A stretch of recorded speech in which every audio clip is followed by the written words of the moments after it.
Mas murang bigas ang ilununsad ng Department of Agriculture na healthy rin daw. Naglalaro yan sa halagang 35 to 38 pesos kada kilo. Narito ang Express Report ni Mobile Journal Julie Baiza.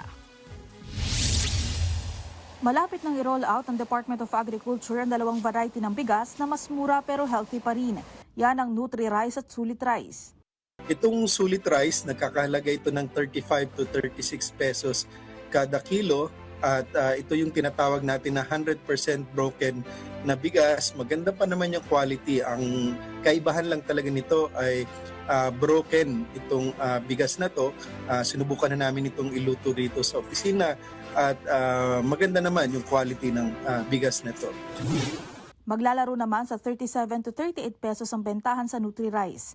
Para naman daw itong pinagsamang well-milled at brown rice variants. Tinatawag natin itong Nutri-Rice, marami pa itong fiber at vitamins and minerals. Malapit na raw itong mabili sa mga kadiwa ng Pangulo stores sa buong bansa. Sinabi rin ni Agriculture Assistant Secretary Arnel de Mesa na plano ng gobyerno na paramihin pa ang kadiwa stores. Target daw nila na madagdagan yan hanggang Marso ngayong taon.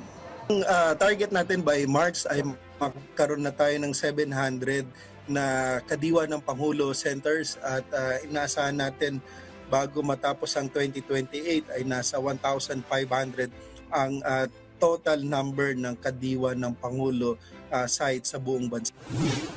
Nangako rin si Asik de Mesa na patuloy ang efforts ng gobyerno na mapababa ang presyo ng bigas. Priority rin daw ang pagtulong sa mga kapatid nating magsasaka. Nagbabalita mula sa Frontline, Mobile Journal Julie Baiza. Mga kapatid, ako po si Ruth Cabal.